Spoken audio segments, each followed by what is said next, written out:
क्या अहम मुद्दे रहने वाले हैं? देखिए, हमने पिछले 4 साल में 4.5 साल जमीन पर उतर करके जनता के लिए काम किया है। जब कोरोना में पहला लॉकडाउन लगा था और लोग पैदल 1200 किलोमीटर चलते हुए दम तोड़ दे रहे थे, ऐसे में पूरे देश में सिर्फ एक पार्टी खड़ी हुई जिसका नाम कांग्रेस पार्टी है।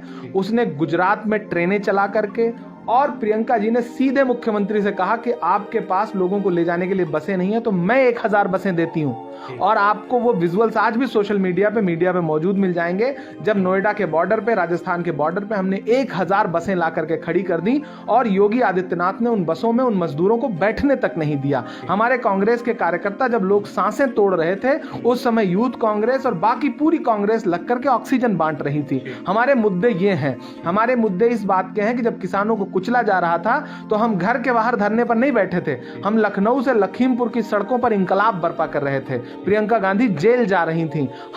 हमारे मुद्दे इस बात के हैं कि जब एनआरसी के मूवमेंट में 21 नौजवानों को शहीद कर दिया गया तो हम अखिलेश यादव जी की तरह अपने एसी कमरे में नहीं बैठे थे, हम घर से निकले थे और बिजनौर से लेकर के मुजफ्फरनगर से लेकर के मेरठ तक हम दिख रहे थे। हमारे मुद्दे इस बात के होंगे कि जब जामिया की बच्चियों पर लाठियां बरसाई जा रही थी तो 3 डिग्री टेम्परेचर पर गांधी की मजार के सामने सोनिया गांधी जी, प्रियंका जी, राहुल जी, डॉक्टर मनमोहन सिंह साहब, अहमद पटेल साहब हयात थे, गुलाम नबी आजाद साहब, हमारे तीनों चारों पांचों मुख्यमंत्री, सारे लोग गांधी की मजार के सामने बैठे थे। हमारे मुद्दे इस बात के हैं, हमारे मुद्दे इस बात के हैं कि हमने देश को मनरेगा दिया है, हमने मजदूरों को गारंटी दी थी कि आप भूखों नहीं मरेंगे। हमारे मुद्दे इस बात के हैं कि हमने राइट टू इंफॉर्मेशन दिया इस देश को।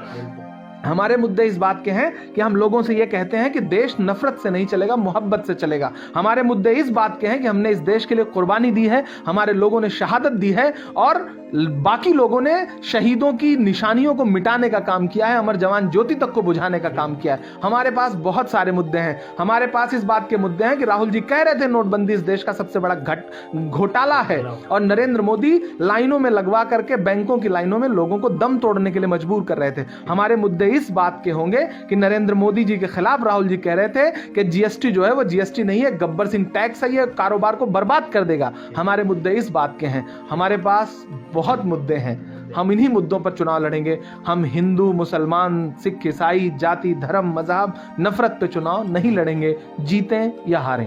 10 मार्च को कांग्रेस कहां स्टैंड करेगी?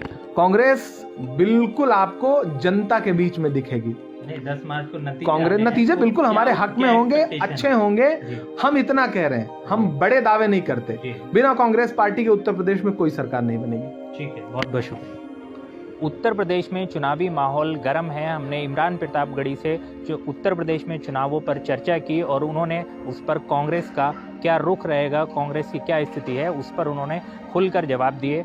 सड़क से संसद तक की हर खबर को देखने के लिए हमारे चैनल केबीसी मीडिया को लाइक, शेयर और सब्सक्राइब कीजिए। धन्यवाद।